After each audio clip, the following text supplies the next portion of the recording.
Hi hello வணக்கம், welcome to UV cookery. இன்றைக்கி நம்ம பார்க்க போகிறது என்னென்னா, வீட்டிலையே அருமையாக எப்படி நெய் செய்யலாம், நம்ம வாங்குகிற பாலை வச்சு எப்படி நெய் செய்யலாம் தான் பார்க்க போகிறோம். அதுக்கு நம்ம டெய்லி காய்ச்சும் போது சேரும் இல்லையா பால் ஆடை, அதை ஒரு 15-20 டேஸ் வரைக்கும் கலெக்ட் பண்ணி எடுத்துக்கோங்க. நமக்கு இதில் பெருசாக இன்வெஸ்ட்மெண்ட் இல்லை, நம்ம எப்போதும் வாங்குகிற பால் தான். கொஞ்சம் நேரம் எக்ஸ்ட்ராவாக கொதிக்க விட்டீங்க அப்படின்னா இந்த மாதிரி நமக்கு ஆடை கிடைக்கும். திக்கான ஆடை சொல்கிறேன். நார்மலாக நமக்கு ஆடை சேரும், ஆனால் அது இவ்வளோ திக்காக இருக்காது. இந்த கலெக்ட் பண்ண பாலாடையில் நம்ம ஃப்ரீசரில் தான் ஸ்டோர் பண்ணணும். நம்ம என்னைக்கு யூஸ் பண்ண போகிறோமோ அன்றைக்கி ஃப்ரீசர்லேருந்து ஃப்ரிட்ஜுக்கு ட்ரான்ஸ்ஃபர் பண்ணி வச்சுருங்க. இப்போது அதை எடுத்துகிட்டு ஒரு மிக்ஸி ஜாரில் சேர்த்துக்கோங்க. சேர்த்துட்டு ரஃப்பாக ஒரு வாட்டி அதை பிளண்ட் பண்ணி எடுத்துக்கோங்க.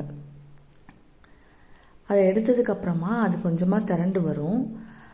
அதுக்கப்புறம் இதுக்கு மெயினாக என்ன தேவை அப்படின்னு பார்த்தீங்கன்னா, ஒரு 2 லிட்டர் பாட்டில் ஃபுல்லாக நீங்கள் ஐஸ் வாட்டர் போட்டு வச்சுக்கோங்க ஃப்ரிட்ஜில். அப்படி இல்லைன்னா ஐஸ் க்யூப்ஸ் ரெடி பண்ணி வச்சுக்கோங்க.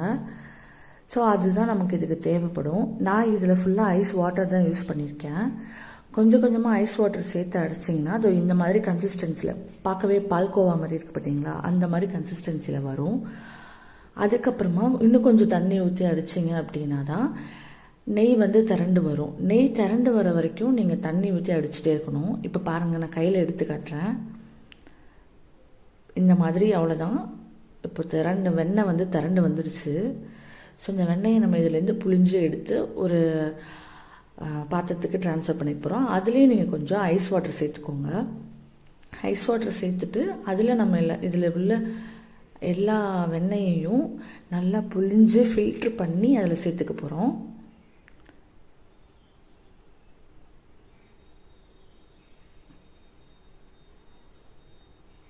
இது உள்ள அந்த மோர் இருக்கு இல்லையா, அது இருக்கும். அது இருந்துச்சுன்னா இது ஃபுல்லாக அது வெண்ணெயாக இருக்காது. அதனால் அதை நம்ம ஒரு சொட்டு கூட இல்லாமல் அதை நல்லா புழிஞ்சு ஃபில்டர் பண்ணி எடுத்துக்கோங்க. எடுத்துகிட்டு அந்த பவுலில் ட்ரான்ஸ்ஃபர் பண்ணிக்கலாம். இப்போ இது ஒரு வாட்டி கழுவுனாலாம் அந்த மோர் போகாது. ஸோ அதனால் நம்ம இதை என்ன பண்ண போறோம்னா, இன்னொரு வாட்டி கழுவி எடுத்துக்கலாம். தண்ணி தெளிவாகிற வரைக்கும் கூட கழுவி எடுத்துக்கலாம். இப்போ மிச்சமாகிற மோர் இருக்கு இல்லையா, அதில் நம்ம தயிர் ஊற்றி வச்சோம் அப்படின்னா இது ஆக்சுவலி பார்த்தீங்கன்னா மோர் கன்சிஸ்டன்சியில் இருக்கும்.